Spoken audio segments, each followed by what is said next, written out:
Bonjour les web copines, merci de venir me rejoindre pour cette conférence sur l'écoute, organisée par le réseau social Mes Bonnes Copines et avec toujours notre ange gardien Stéphanie pour veiller à ce que tout se passe bien au niveau technique. Je vous rappelle le principe de ces web-conférences. C'est toujours la même chose, comme ça vous le saurez pour toutes les web-conférences que vous avez l'occasion de rejoindre. Vous pouvez poser des questions en direct, ça s'affiche sur le fil. Vous pouvez poser vos questions ultérieurement par la page de contact de la conférencière sur le site de Mes Bonnes Copines. Et puis, il y a toujours un replay disponible également après l'émission. Aujourd'hui, on va parler de l'écoute. Alors, qu'est-ce que l'on va aborder ensemble? On va déjà définir ce que c'est que l'écoute. Pourquoi est-ce qu'on veut écouter? Quel but on recherche? Qu'est-ce que ça veut dire vraiment écouter? Qu'est-ce que ça veut dire sortir de la discussion ou pire encore, sortir du bavardage? Qu'est-ce que c'est cette attitude de l'écoute? Qu'est-ce que c'est cette technique? Qu'est-ce que ça veut dire précisément? Et puis, on va parler ensuite des attitudes que nous avons spontanément quand nous sommes en relation, des attitudes et des comportements que nous avons. On va les définir, on va les repérer. L'idée dans cette conférence d'une heure, c'est que vous puissiez comprendre les grands principes de l'écoute, de la reformulation, du reflet, des attitudes et des comportements pour ensuite bosser chez vous en quelque sorte, bosser toute seule lorsque vous serez en relation. Alors on y va. Je vous invite en début de conférence à prendre une feuille de papier et un stylo parce que tout à l'heure, je vous ferai faire un exercice et vous prendrez quelques minutes pour écrire ce que vous feriez, vous, spontanément, en attitude d'écoute. On abordera un cas concret. Avant de venir concrètement à qu'est-ce que l'écoute, comment on fait pour écouter et surtout bien écouter, écouter en pleine conscience, je voudrais qu'on commence par le pourquoi. Le pourquoi, je l'ai déjà abordé dans ma conférence précédente quand on a parlé de se donner des objectifs et rester motivé. C'est toujours le pourquoi je fais quelque chose qui va me permettre d'être centré sur mon objectif, qui va me permettre de rester motivé. Donc, pourquoi vouloir écouter? Pourquoi vouloir apprendre l'écoute? Pourquoi vouloir maîtriser cette compétence, cet art, alors que l'on sait, en tout cas vous allez le savoir à la fin de cette conférence, que c'est du travail. C'est du travail sur soi. Ce n'est pas naturel d'écouter. Ce qui est naturel, c'est bavarder. On verra la différence. Donc, pourquoi vouloir prendre sur soi pour acquérir cette compétence, pour maîtriser cet art, alors que ça va vous prendre du temps et que ça va vous être difficile? Alors, il y a toujours plusieurs raisons à cela. Il y a dans la volonté d'écouter, d'abord la volonté de faire savoir à l'autre qu'il est important, qu'on lui prête de l'attention. C'est une façon de manifester son affection, son amour. Voilà, vous vous dites, quand je suis en relation, je devrais être un peu plus attentive pour bien que l'autre sente qu'il est important pour moi. Donc, je veux écouter.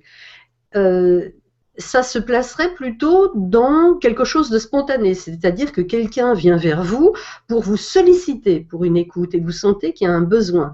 Alors, je donnerai pour aujourd'hui l'exemple d'un parent qui voit arriver son enfant, qui arrive d'une activité extérieure, qui rentre dans la maison et on voit bien que l'enfant, il est plein de joie, de dynamisme, de nouvelles expériences et il veut les partager. Donc, le parent arrête de faire ce qu'il fait et il écoute vraiment, il est sollicité directement, il y a une demande et il s'ouvre et il partage. Le parent fait ça, s'ouvrir et partager. En partageant, j'ai coutume de dire qu'on amplifie les bonheurs et qu'on divise les peines. Ça nous amène à une volonté un petit peu plus fine, un petit peu plus complexe de vouloir acquérir la compétence de l'écoute. C'est l'idée de soulager, et non plus seulement de partager, mais de soulager le malaise de l'autre, l'angoisse de l'autre, la peine, la souffrance et peut-être même, si on va crescendo, le malheur. Donc là, on arrive non pas dans partager seulement, mais soulager. le fait de donner à quelqu'un l'occasion de prendre pleinement la parole, en étant profondément écouté, et on va voir ça tout à l'heure, profondément écouté, profondément accepté dans sa vérité, ça lui permet de clarifier ses pensées, de clarifier son ressenti, de mieux se comprendre lui-même, de mieux s'accepter, hein. Et puis, ça fait baisser la pression interne, ça fait baisser le stress, ça fait baisser ce que moi j'appelle la cocotte minute. Quand on est stressé, quand on a des soucis, quand on a des peines, on se transforme en cocotte minute. Il y a de la pression. Et le fait de pouvoir parler, ça enlève le sifflet de la cocotte minute, ça fait baisser la pression. Et puis, d'une manière simple, écouter, bien entendu, c'est améliorer la qualité de la relation, puisqu'on va mieux comprendre l'autre, et donc en même temps, on lui donne une preuve d'intérêt, donc on améliore la qualité de la relation. Écoutez, si vous avez eu l'occasion d'être profondément écouté, réellement écouté un jour, vous savez que c'est un cadeau que l'on reçoit. Donc la personne qui écoute, elle fait un cadeau à l'autre, mais elle se fait aussi un cadeau à elle-même. C'est, comme dit Mathieu Ricard, de l'égoïsme bien compris. L'altruisme, le don, c'est de l'égoïsme bien compris, puisque c'est un cercle vertueux. Si notre entourage va bien, nous allons bien. Il est évident que si la personne qui partage notre vie a moins de colère, moins de souffrance, moins de peine, la vie va être plus agréable. Si la personne que l'on voit régulièrement est davantage en paix, la paix se propage, c'est par ricochet, par cercle concentrique. La paix en soi finit par donner la paix avec les autres. Donc c'est un cercle absolument vertueux. Donner, c'est recevoir. Recevoir, parce que rien n'est jamais en sens unique. Quand vous donnez de l'écoute, vous donnez votre temps, vous donnez votre attention, oui, mais vous devenez vous aussi plus riche humainement, d'abord plus patient, plus conscient de vous-même, vous devenez plus profond et vous devenez plus relié à l'autre. Donc vous avez fait un cadeau, c'est vrai, un énorme cadeau qui est très rare, mais vous recevez en retour. Saint-Exupéry disait, je tenais beaucoup à partager ça avec vous, Saint-Exupéry disait « Tu ne vaux que ce que valent tes rencontres. Le seul luxe est celui des relations humaines. Tu ne vaux que ce que valent tes rencontres. Le seul luxe est celui des relations humaines. » Et écouter, c'est vraiment aller à la rencontre en profondeur, aller vers la relation, c'est-à-dire sur ce qui nous relie, notre côté humain. On est tous responsables du climat collectif qui règne entre les êtres humains. Et en apprenant cette capacité à écouter, cet art de l'écoute, on participe au bon climat collectif entre les êtres humains, dans la société, pas seulement dans la famille et dans le cercle proche. Alors, écouter, c'est quoi? Eh bien, basiquement, et c'est pas simple, écouter, c'est d'abord se taire. C'est dur, hein? Écouter, ce n'est pas soutenir une conversation, c'est encore moins bavarder. Ça ne veut pas dire que dans l'écoute, vous restez totalement, absolument silencieux pendant des heures, ce n'est pas ça. Mais d'abord, pour apprendre à écouter, il faut apprendre à se taire. Concrètement, donc, apprendre à cesser notre parole, se taire extérieurement, se taire physiquement. Mais c'est aussi se taire à l'intérieur de soi-même. Là. Faire silence. Donc, se taire, c'est laisser la priorité à la parole de l'autre, à son rythme, à ses silences aussi, puisque les silences sont utiles, et c'est se taire à l'intérieur de soi. Pour pouvoir écouter, il faut être calme. Ce qui exclut immédiatement les jours où vous êtes en colère, les jours où vous êtes agité, les jours où vous êtes à côté de votre assiette, vous ne pourrez pas écouter. Il vous faudra faire des exercices de respiration d'abord, il faudra vous recentrer d'abord, mais si vous êtes agité, vous ne pouvez pas écouter, c'est pas possible. Se taire intérieurement, c'est faire cesser son cinéma intérieur, c'est mettre son soi, son petit moi ou son gros moi, son ego de côté. L'ego n'a aucun, mais alors là, aucun intérêt quand on écoute, il est complètement contre-productif. À la limite, il faudrait pas dire j'écoute Paul, il faudrait faire disparaître le je et dire Paul est écouté. Et moi, je ne suis qu'un outil. Moi, je disparais. Donc, quand on écoute, on est concentré sur l'autre, entièrement, et même à 200%. Si vous comparez avec une conversation, vous avez en face de vous une personne qui parle, et pendant que la personne parle, vous pensez, puisque vous préparez votre réponse, vous affûtez vos arguments, vous jugez. Vous dites ça, c'est bizarre, c'est étonnant, c'est super. Vous comparez. Bref, quand on est dans la conversation, l'un parle et l'autre gamberge. Hein, c'est ping-pong. Et ça doit se terminer, ça doit être au moins très atténué quand on a la volonté d'écouter, réellement écouter.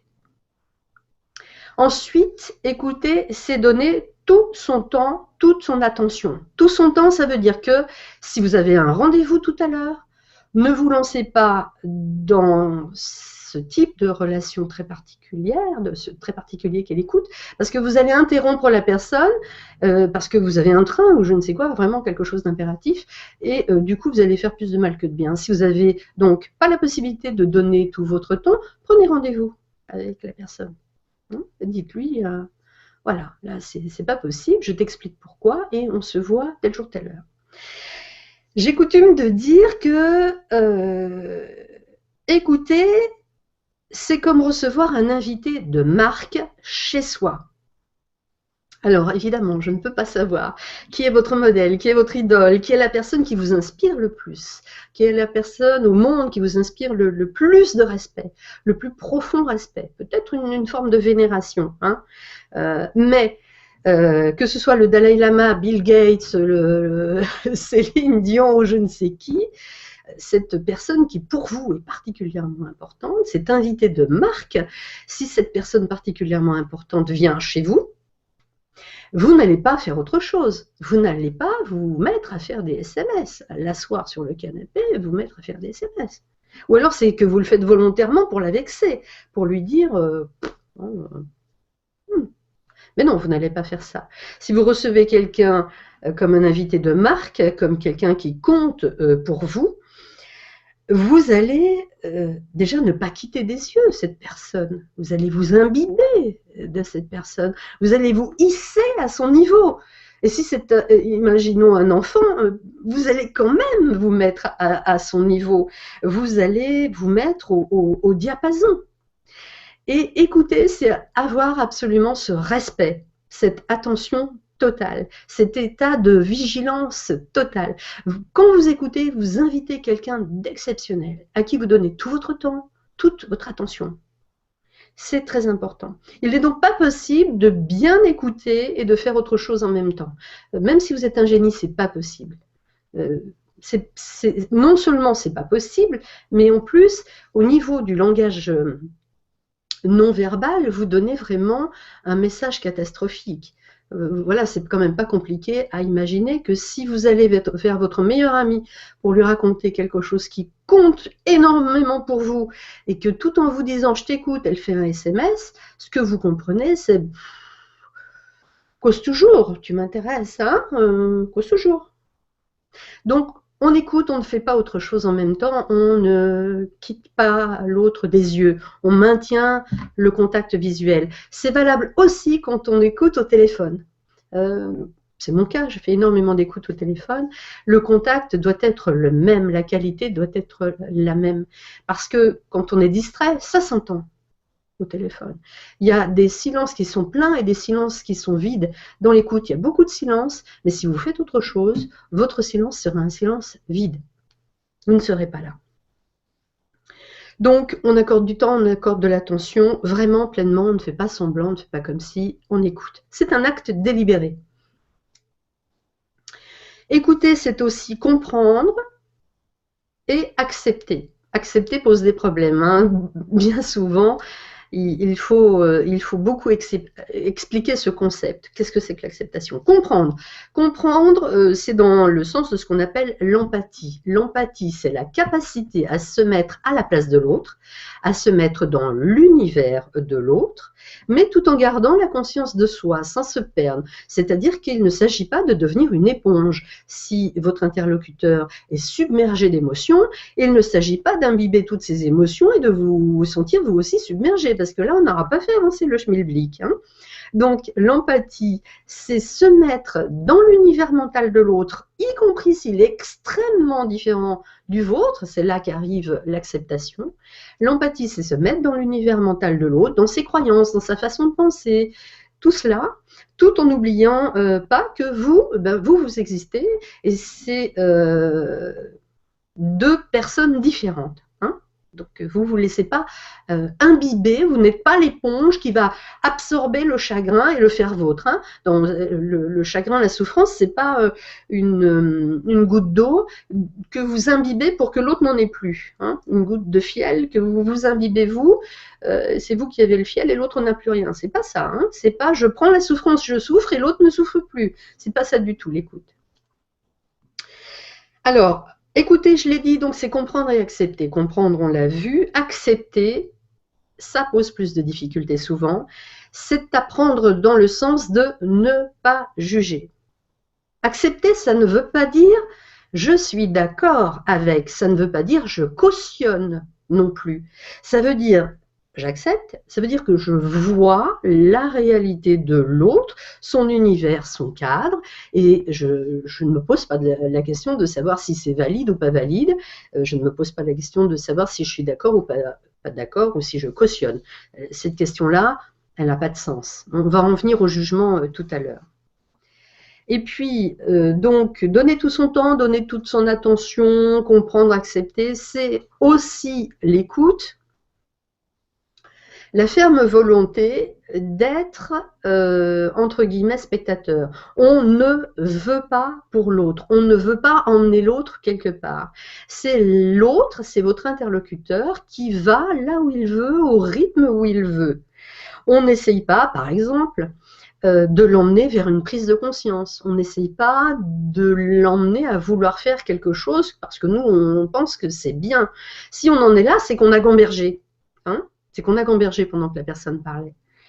Donc, on évite de vouloir pour l'autre. Quand on se met à vouloir pour l'autre, c'est-à-dire à avoir une intention, ça veut dire, entre guillemets, qu'on est passé dans le mode guidance. On est passé dans le mode coaching. Je vous en parle librement puisque je suis coach de vie. Mais quand on passe à la guidance et au coaching, on le fait parce qu'on a la permission de l'autre. La permission explicite. L'autre nous demande. Si on se met à vouloir pour l'autre sans avoir sa permission explicite, on viole sa personnalité. Et il ne s'agit pas de se dire « oui, mais quelque part, il me demandait sans me demander ». Non, quelqu'un qui ne vous demande pas, il ne vous demande pas. Si vous pensez qu'il vous demande, c'est parce que vous faites une projection, vous avez envie d'aider. Mais si l'autre ne vous demande pas, il n'est pas en demande. Il n'est pas en demande. L'implicite et l'explicite, ça doit être très clair. Donc, quand on écoute, on ne veut rien pour l'autre, on ne veut pas l'emmener quelque part. On est non directif. On laisse l'autre prendre le chemin qui est le sien dans l'instant et à son rythme. On ne confisque pas la parole, on ne la force pas, on ne veut pas l'accélérer, on laisse la parole circuler. On rejoint l'autre là où il est et on le suit très proche mais un pas derrière. Quand on veut pour l'autre, on ne le suit pas, on est devant. On est d'accord. On met en route un lien de hiérarchie, on se sent un peu supérieur, on dit c'est ce chemin-là qu'il faut prendre, moi je sais. D'accord? Quand on écoute, on n'est pas devant. On n'est pas 100 km derrière non plus, on n'est pas largué. Si on est largué, c'est qu'on n'écoute pas. On est très très proche, mais un pas un peu derrière, un pas un peu à côté. On rejoint l'autre là où il est et on le suit avec un très très léger décalage. Ensuite, écouter, je vous disais tout à l'heure, c'est se taire. Oui, c'est très important de se taire, mais il faut manifester votre présence par des petits pourquoi pas, des petits mots. Je comprends, je t'entends. par une synchronisation physique. Si la personne sourit, vous souriez un peu légèrement. Si elle se relâche, vous vous relâchez. Vous voyez, une espèce de petite synchronisation. Des hochements de tête, voilà. Vous exprimez votre présence, vous exprimez votre intérêt. Là, on a vu toute la base de l'écoute. L'écoute vraiment la plus difficile à acquérir. Hein. Je dirais c'est vraiment la base, le socle le plus difficile à acquérir. Là, jusque-là, vous avez compris quelles étaient vos intentions, vous avez compris quelles étaient les attitudes qu'il fallait prendre. Maintenant, on va parler un petit peu de technique. Pour aller plus loin, vous avez écouté, vous voulez aider un peu l'autre à trouver son chemin dans ce qu'il veut exprimer, dans ce qu'il veut faire sortir. Vous allez utiliser la reformulation et le reflet. Le reflet, c'est très très proche, c'est en écho. Hein. La personne vous dit « je suis fatigué », vous reflétez « tu es fatigué ». Écho, miroir, parfait, c'est parfaitement la même chose. Reformuler, c'est dire la même chose que l'autre, mais avec des mots un petit peu différents. Parce que c'est moins mécanique, ça fait moins machine. Hein. Dire la même chose, mais avec des mots un petit peu différents. Alors, on prend un exemple. Une femme vous raconte, je me suis disputée avec mon mari n'accepte pas mon travail, il n'accepte pas mon métier, il a l'air de dire que je m'amuse, que mon travail c'est rien du tout, c'est pas du travail de toute façon, parce que moi j'ai pas de diplôme, j'ai pas de responsabilité, j'ai un salaire minable. Voilà, une femme vous dit ça. On pourrait refléter cette émotion et refléter cette pensée par... Vous voudriez qu'il reconnaisse, que votre mari reconnaisse que votre travail a de la valeur. Autant de valeur que son travail, à lui. Exemple de reformulation. Donc le fait de reformuler, de refléter va permettre à la personne d'affiner ce qu'elle vient de dire, d'affiner ce qu'elle pense, ce qu'elle ressent. Elle va nuancer, elle va creuser, elle va aller plus profond et peut-être qu'elle va reculer. Elle avait peut-être un peu exagéré. Le fait d'entendre ses propres mots va lui faire prendre conscience de ce qu'elle a dit. Et elle va voir si elle est dans l'excès. Moi, j'exagère. Si elle a minimisé, oui, non, mais c'est encore pire que ça. Ou si c'est la réalité absolue. Et là, il peut y avoir un léger choc pour la personne. Parce qu'on peut savoir dans son fort intérieur qu'on est dans la situation X ou Y. Mais le fait de le verbaliser et de se l'entendre redire, c'est une prise de conscience qui peut être un choc. Voilà pourquoi il faut être toujours très bienveillant quand on écoute, très prudent. Reformuler, ça peut aussi se faire sous forme de questions, c'est-à-dire vous dites la même chose mais sous forme de questions. Par exemple, j'ai l'impression que vous voudriez que votre mari, est-ce que c'est bien ça? Donc vous reformulez sous forme de questions mais vous dites la même chose.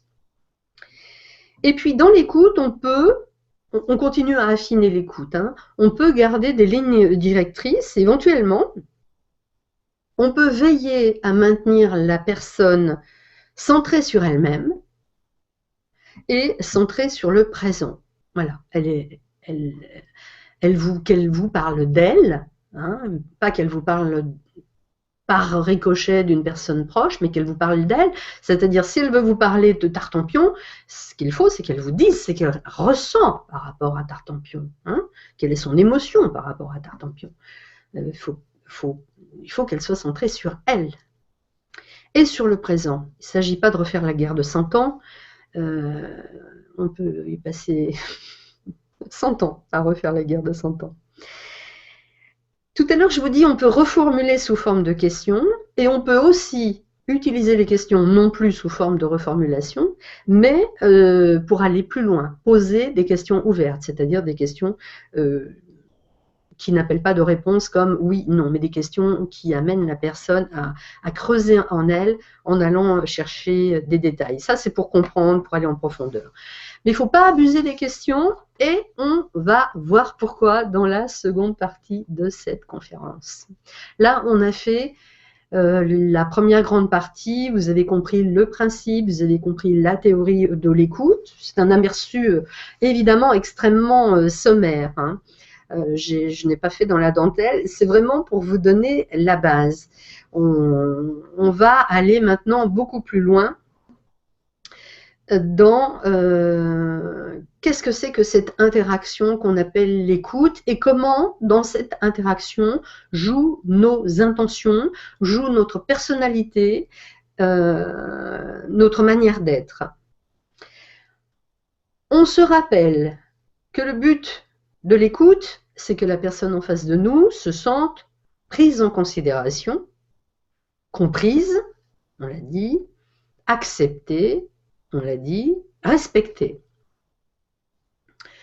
Donc on va voir comment nos attitudes et nos comportements peuvent ou pas amener l'autre à se sentir comprise, considérée, acceptée, respectée, entendue.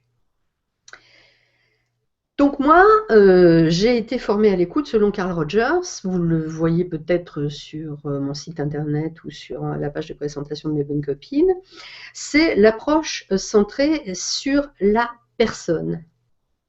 L'approche centrée sur la personne ou l'approche centrée sur le client, il a utilisé les deux formulations, Carl Rogers.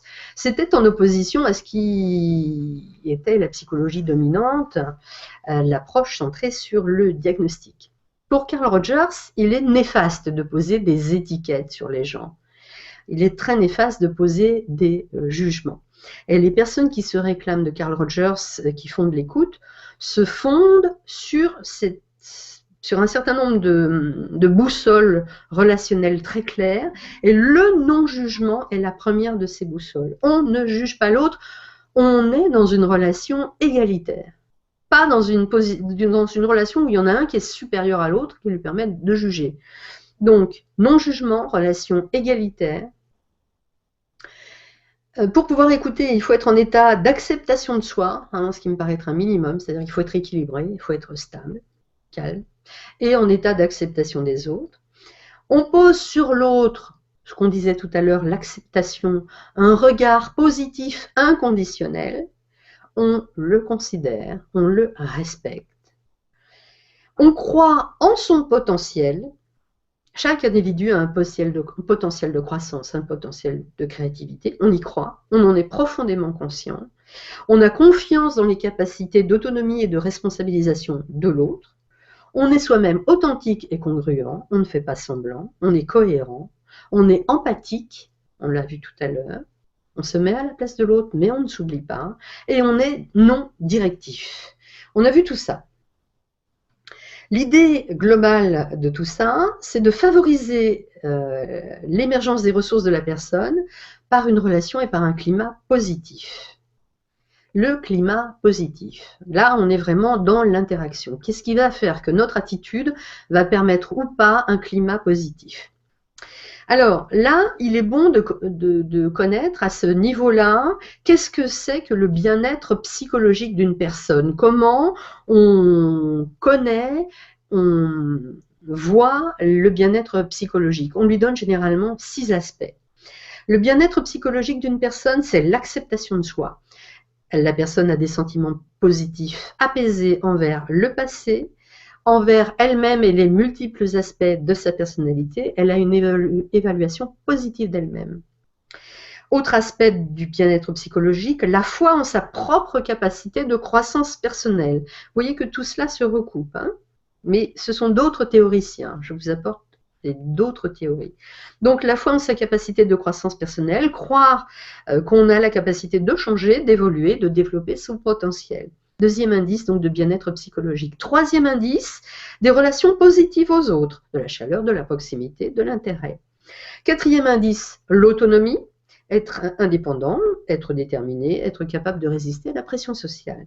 Cinquième indice d'un bien-être psychologique, avoir du sens dans sa vie, se donner des buts et une direction, avoir des croyances qui donnent du sens, que le passé et que le présent aient du sens. Et le sixième indice du bien-être psychologique, c'est que la personne ait le sentiment de maîtriser son environnement et le sentiment d'être compétente. Ça, c'est le bien-être psychologique. Si votre interlocuteur n'est pas en état de bien-être psychologique, vous allez le voir dans la relation. elle va se mettre dans des états que vous allez pouvoir constater et qui vont vous servir d'alerte, de gyrophare. Vous allez vous dire, signal d'alarme. D'accord? Si la personne manifeste un état que je vais vous donner en quelques mots, si elle vous manifeste des indices de son malaise, c'est que vous êtes en train de faire fausse route au niveau de la relation, que vous êtes en train d'amener la relation, pour ce qu'elle est dans l'instant bien entendu, dans une impasse relationnelle. Alors quels sont ces indices qui vont vous dire je fais fausse route, j'ai brutalisé la personne, je l'ai violée, je l'ai contrariée, on n'est plus dans une relation apaisée, on n'est plus dans une relation où la personne se sent en sécurité. Elles ne se sont plus écoutées, elles ne se sentent plus comprises, elles ne se sont plus acceptées. Comment vous allez le voir? Voilà les indices. Si la personne se met en colère, si elle manifeste de l'agitation, de l'ennui, de l'irritation, c'est qu'elle s'est sentie incomprise, non entendue dans sa spécificité. Elle se sent obligée de se défendre, obligée de défendre son moi. Donc si la personne se met en colère, si elle se met sur la défensive, c'est qu'elle se sent rabaissée, c'est que vous lui avez donné l'impression que vous posiez un jugement sur elle. Elle va avoir besoin de se justifier, elle va avoir besoin de s'opposer. Impasse. Impasse relationnelle, il va falloir rattraper la chose. Autre indice qu'on fait fausse route, c'est si votre interlocuteur manifeste de l'inconfort. Il se sent honteux. Il se sent submergé et il vous donne clairement l'impression qu'il veut partir, qu'il veut mettre fin à la conversation. Là, il est dans un grand inconfort. L'impasse, elle est constatée. Si la personne veut partir, c'est clair. Vous êtes dans une impasse relationnelle. Et autre indice, donc que vous faites fausse route et que vous avez blessé l'autre personne, qu'elle ne se sent pas en sécurité, pas comprise, pas acceptée, c'est si votre interlocuteur manifeste de l'impuissance. S'il est passif dans l'échange, s'il est abattu, s'il est découragé, s'il est désengagé. Tous ces états qu'on vient de voir, ce sont des états très préjudiciables à la relation. Donc, ils peuvent être créés par nous. Ils peuvent aussi, bien sûr, être un peu inhérents à la personnalité de l'autre, mais pour une grosse part, c'est nous qui sommes en cause et de toute façon, on ne peut agir que sur nous. Donc, on va voir quelles sont nos attitudes et nos comportements qui ont pu créer cet inconfort chez l'autre et le faire sortir d'un confort psychologique. Donc, on va voir quelles sont les attitudes que nous prenons spontanément, naturellement, des attitudes inhérentes à notre personnalité, que nous prenons spontanément dans un échange. C'est là que vous allez travailler. Je vais vous donner un exemple de phrase, toujours le même, et je vais vous demander d'inventer une réponse spontanément en quelques instants. Ça vous permettra de savoir quelle est votre attitude la plus naturelle. On n'en a généralement pas une seule, on en a plusieurs, mais ça va vous permettre d'arriver à les débusquer, à mettre le doigt dessus. Donc, on va faire extrêmement simple. La phrase que je vais vous donner est extrêmement simple et vous allez essayer de repérer votre attitude. Les attitudes, selon les théoriciens, il y en a 6 au minimum, jusqu'à 12 et plus. Donc, moi, je vous donne les principales. L'attitude qui consiste, quand on vous parle, à écouter ce que dit l'autre et à juger, évaluer. L'attitude qui consiste à interpréter. L'autre me dit ça, ça veut dire que. L'attitude qui consiste à donner du soutien, de l'aide, à voler au secours d'eux, se mettre à la place d'eux, faire à la place d'eux. L'attitude qui consiste à poser des questions, l'investigation, l'enquête, on demande des preuves, on demande des explications. Ensuite, autre attitude, la proposition de solution. On se met à la place de l'autre, on se dit, voilà, moi je ferais ça, trop bête de ne pas y avoir pensé, je vais lui dire. Ça va raccourcir le problème. Donc l'attitude qui consiste à proposer une solution, à faire de la diversion, faire de l'humour, c'est ce qu'on appelle l'évitement. Donc faire diversion, distraire, faire de l'humour ou mentir, c'est l'évitement. Et puis la dernière attitude que j'aurais dû mettre en tout premier, parce que c'est cette attitude-là qu'on considère généralement comme la meilleure pour être une attitude d'écoute, c'est la compréhension. On considère que la compréhension est l'attitude la plus aidante, c'est celle qu'on privilégie.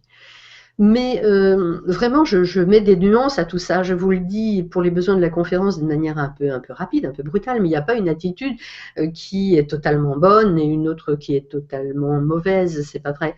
Mais il y a des grandes tendances. Tout ça, c'est à nuancer. La compréhension, c'est quand même, d'un point de vue général, la meilleure attitude.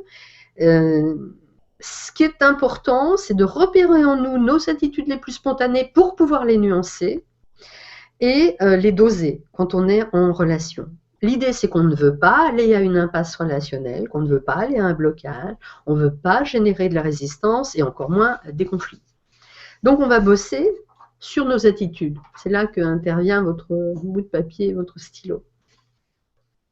Je vous donne un exemple concret, une phrase simple, et vous inventez ce que vous diriez dans ce contexte-là. Vous rencontrez quelqu'un que vous connaissez un peu ou beaucoup dans la rue. Cette personne vous dit « Je suis découragée, je n'en peux plus ». Qu'est-ce que vous seriez spontanément tenté de lui répondre? Je vous laisse quelques secondes pour élaborer une petite phrase. Toute petite phrase, hein, tout aussi courte que celle que je vous ai donnée. Donc, vous rencontrez quelqu'un que vous connaissez un peu, qui vous dit « Je suis découragée, je n'en peux plus ». Voilà. Vous avez spontanément répondu, vous avez noté votre réponse. Alors, voilà les réponses possibles selon les 6 attitudes qu'on a vues tout à l'heure. Si votre réponse est proche de « tu devrais aller voir un médecin », voilà une adresse qui peut t'aider. Donc, on vous a dit « je suis découragée, je n'en peux plus ». Vous répondez « tu devrais aller voir un médecin ». Voilà une adresse qui peut t'aider. Vous êtes dans une attitude de conseil. Si vous répondez quelque chose qui ressemblerait à « une personne de ton âge devrait avoir du courage, il ne faut pas se laisser aller ». Votre attitude est un jugement. La personne vous dit qu'elle est découragée, qu'elle n'en peut plus, vous lui répondez qu'à son âge, hein? Donc c'est un jugement. Si votre réponse c'est « mais c'est parce que ton entourage te dévalorise, c'est pour ça que tu te sens tellement dépassé ». Votre réponse, c'est une interprétation. Si vous répondez « mais c'est pas si grave, c'est souvent comme ça, la sortie de l'hiver, attends, le printemps arrive, le soleil va revenir, tu vas te sentir mieux ». Ça, c'est une attitude de soutien. Vous voulez positiver, attitude de soutien. Et enfin, si approximativement vous dites « depuis combien de temps tu es comme ça? T'as des vertiges? T'as des maux de tête? Tu dors bien? T'as vu un médecin? Et ta sœur, qu'est-ce qu'elle en pense ?» Là, vous êtes dans l'interrogation, dans l'investigation. Autre possibilité, vous répondez à quelqu'un qui vous dit, je vous rappelle, « je suis découragée, je n'en peux plus ».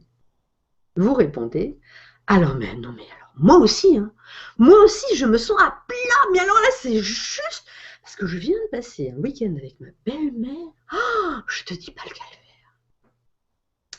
Là, vous avez une attitude de diversion, d'évitement complet. On vous a dit quelque chose, vous avez répondu à côté, vous avez parlé de vous, vous avez plus ou moins fait de l'humour, évitement. Donc toutes ces attitudes sont spontanées, elles sont naturelles, parfois on utilise l'une, parfois on utilise l'autre, mais elles sont considérées comme non aidantes, comme amenant à des impasses relationnelles, parce qu'elles jugent, elles dévalorisent, elles humilient, elles infantilisent, elles déresponsabilisent et elles mettent sur la défensive. Parfois, dans le cadre de l'interprétation, soit vous tombez juste, soit vous tombez très mal. Si c'est faux, ça peut être extrêmement vexant, et si c'est juste, ça peut être extrêmement intrusif. On ne vous a pas demandé d'aller analyser tel ou tel aspect de la vie de cette personne-là. C'est pas ce qu'elle vous demande. Ce qu'elle vous demande, c'est d'être entendu. pas d'être analysé. Hein. Donc, l'attitude qui a le moins d'inconvénients dans toutes ces attitudes, c'est la compréhension. Dans notre exemple, qu'est-ce que ce serait une réponse compréhensive à cette phrase « Je suis découragé, je n'en peux plus ». On pourrait penser à une réponse comme « Tu es découragé aujourd'hui, tu n'as plus de ressort, tu te sens au bout du rouleau ». C'est un reflet. Vous n'avez pas dit exactement la même chose, mais presque. C'est un reflet, une reformulation, au plus près de ce que vous a dit la personne. Vous avez respecté son état d'esprit, vous êtes à ses côtés. Vous n'êtes pas devant, vous n'êtes pas derrière, vous n'êtes pas 15 km à côté, vous êtes au plus près. La personne a été entendue, elle a été comprise. Alors pour les besoins de cette conférence, j'ai été un petit peu schématique, j'ai été un peu simpliste. L'idée, c'est vraiment de vous donner les bases de ce que c'est que l'écoute. Donc, quel état d'esprit on écoute, donc quel état mental on peut écouter ou on ne peut pas écouter, faire le point sur ce que l'on veut obtenir. On ne veut normalement que permettre à la personne de se sentir comprise, hein, de se sentir acceptée. On ne veut pas emmener la personne quelque part, c'est très important. Et donc l'autre aspect qu'on a abordé en deuxième partie, c'est quelles sont mes attitudes spontanées et comment je pourrais bosser un peu sur ces attitudes spontanées, sur ces comportements, pour amener la personne à être réellement comprise et non pas jugée, et non pas infantilisée, et non pas prise pour une incapable, et ainsi de suite. Comment je peux faire pour que la personne se sente réellement entendue, comprise, acceptée, respectée dans sa réalité. Si elle veut vous demander plus, elle vous demandera plus. Arriver à fournir, entre guillemets, fournir déjà la base, cette base, ce qu'on a dit là, c'est beaucoup. Donc j'espère qu'avec ce qui s'est dit aujourd'hui, vous allez pouvoir bosser. Je suis à votre disposition, bien entendu, pour répondre à vos questions. Vous pouvez m'écrire par la page de contact de mon site web. Donc mon site web, c'est mon prénom, mon nom, hein, sylvie-riondel.com. Mon nom de famille, Riondel, s'orthographie R-I-O-N-D-E-L. L'adresse mail, c'est contact@sylvie-riondel.com. N'hésitez pas à me poser vos questions via soit directement par l'adresse mail, soit par la page de contact. N'hésitez pas, en passant sur mon site, à vous inscrire à la newsletter, hein, pour être informé de mes prochaines actualités, de mes prochaines conférences. Vous allez recevoir un lien donc, de la part de Stéphanie qui va vous dire comment vous pouvez regarder le replay. On se reverra bientôt pour d'autres conférences et je tiens à vous dire que j'attends de vous un retour. Dites-moi si cette conférence vous a plu, c'est important. Dites-moi ce que vous avez apprécié, dites-moi ce qui pourrait être amélioré.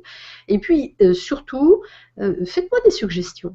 Si vous avez des idées de sujets qui pourraient être abordés lors d'une conférence, des sujets en rapport avec le développement personnel, bien sûr, que vous souhaiteriez que l'on creuse ensemble, n'hésitez pas à me faire des suggestions. Je vous remercie d'avoir été présente, les bonnes copines. J'ai vu aussi qu'il y avait quelques hommes. Hein. Il n'y a pas que des bonnes copines, il y a aussi des bons copains.